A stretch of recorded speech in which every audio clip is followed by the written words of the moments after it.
How to buy your first rental property with almost no money. Most people think you need $100,000 to buy a rental property. They're wrong. I just helped a friend close on his first rental last month with $12,000 down. And I'm about to show you exactly how he did it.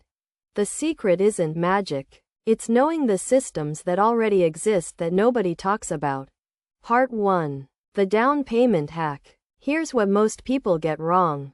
They think 20% down is the only option. That's outdated information. In 2024, you can buy investment properties with 3 to 5% down using conventional loans. That's not FHA. That's not some weird loan product. That's a standard conventional mortgage from banks like Fidelity, Chase, and Wells Fargo. Let's do real math. Say you're targeting a $250,000 property in a secondary market. That's a legitimate investment opportunity in places like Memphis, Indianapolis, or parts of Ohio. 3% down is $7,500. 5% is $12,500. But here's the move that changes everything. Before you buy that property, you need to already own it on paper. I'm talking about building equity in your own primary residence first. Here's why this matters.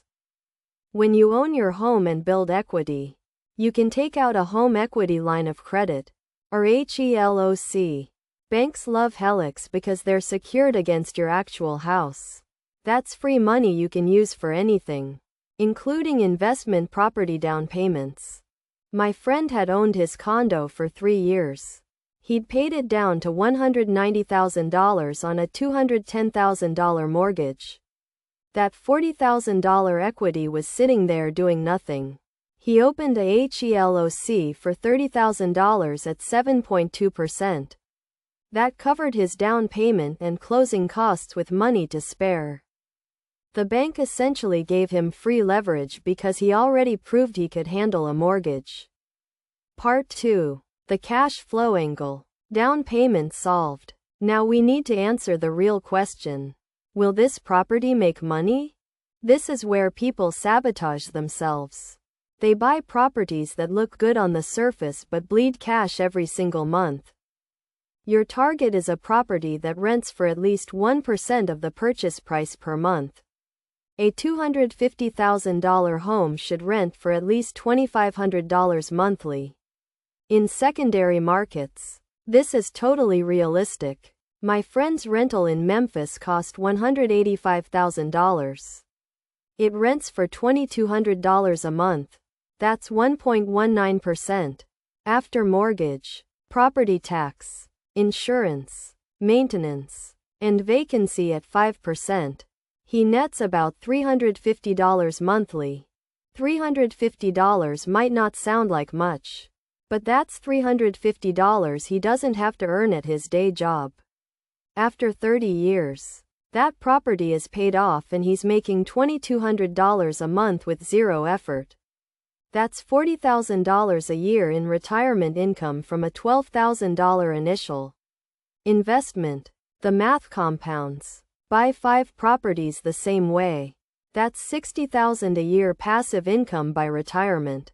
Most people never achieve that.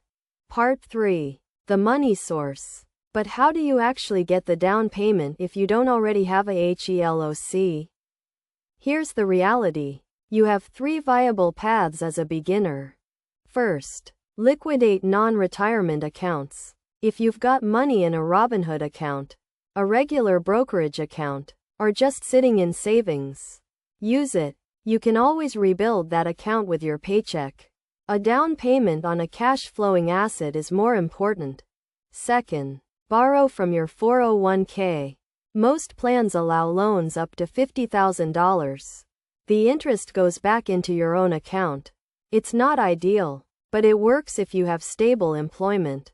Third, and this is the real secret, partner with someone. My friend actually did this. His mom had $12,000 in savings doing nothing. She became a co-signer. When the property appreciates or when he refinances in 2 years, he can buy her out or she becomes a long-term partner in the asset. Win-win. The point is this: you don't need to be rich to start building real estate wealth. You need to be strategic. Call to action. The exact step-by-step process for finding these deals, running the numbers, and closing on your first property? That's my complete guide that I've linked below. I spent months building it and it's free.